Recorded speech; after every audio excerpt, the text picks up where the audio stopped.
It's Thursday mga ka-RSP. Alam niyo nang ibig sabihin yan. It's time for G-Terms! At syempre ngayong Thursday, Meiji. Oo, introduce natin ang mga gender terms na kailangan malaman ng lahat. Ready na ba kayo? Let's G for G-Terms! At syempre, Oo, ang una nga dyan, ang sexual orientation, gender identity and expression o SOGI.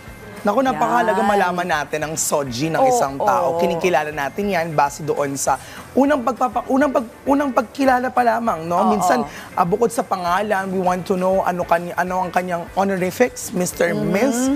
O kaya minsan tinatanong din natin kung ano yung kanilang pronoun as a sign of respect as well. Oo, napakahalagang pag-usapan natin kasi naririnig na natin itong SOGI, di ba? Nakabinbin nga ito nasa camera nga. So ano nga ba ito ngayon? Ano nga ba? Isa-isahin natin, no? SOGI.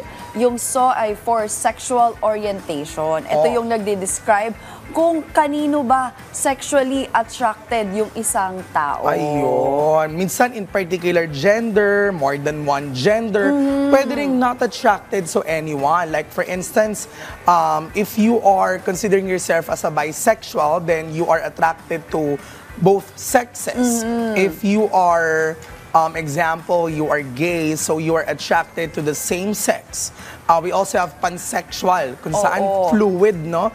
To all sexes. And among others, meron naman asexual, kung saan wala ka namang talagang in particular na attraction, regardless of gender. Eh, pangalawa po, bukod sa SO na nabanggit ni Meiji, yung G naman, di ba? Which is gender identity and expression. Ito po, the ways in which a person identifies and or expresses their gender, including self-image, appearance, and embodiment of gender roles, one sex. Example, you're male, you're female, or intersex, and it's usually assigned at birth based on one's physical biology. Oo, parang napakalawak ng gender identity bukod sa paano mo ba kinikilala yung sarili mo and also how you express yourself.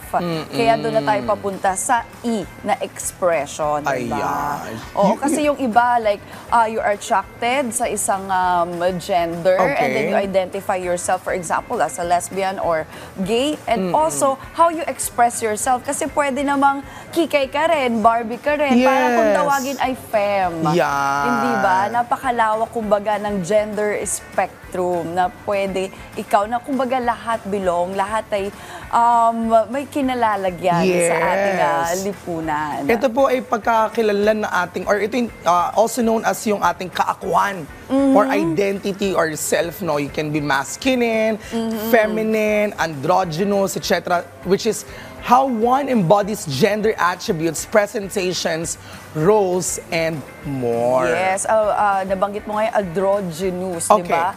Ngayon, for me personally, malaking tulong yung mga Korean drama, yung mga Korean novela. Kasi yung mga kalalakihan doon, talagang they take care of themselves. Yes. Diba? Na yung may mga skincare din talaga. Dapat. So, hindi na talaga siya, kumbaga, out of the box ngayon. Kumbaga, ang mga lalaki dapat masculine, dapat ganito. Pero ngayon, parang you can take care of yourself and you can also show your soft side. Hindi porket na ikaw ay nagpapakita ng soft side ay kahinaan na ng isang pagiging lalaki at in a conservative way, sasabihin mo na, ay, ano siya, hindi yan straight kasi, malambot siya. Oo, yung may mga ganong terms, Higit sa lahat, dapat syempre, pag SOGI, respeto natin. Hindi pwede parang pinapaamin agad natin sila sa kung ano yung sexual orientation or SOGI nila, di ba? So, ganon, kahit we are welcoming this idea, no, about SOGI, of course, we have to respect, we have to set the boundary. If alam natin o nararamdaman natin na hindi naman pa ready to express oneself. Ayun. On a personal note, no, personal opinion lamang, no, ang SOGI bill kasi isa sa mga most archived bill for the longest time sa Kongreso. And sana ay magtunan ng pansin to at makita na rin yung side. For instance, it would benefit me as a member of the LGBT community. And I must say that all people, regardless of gender, will be able to benefit on this one. Alright, at yan muna ang mga salitang hatid namin sa inyong mga araw, sa araw na ito. Abangan ulit next Thursday ang iba pang terms na hatid namin sa inyo next week. Dito pa rin sa G-Terms!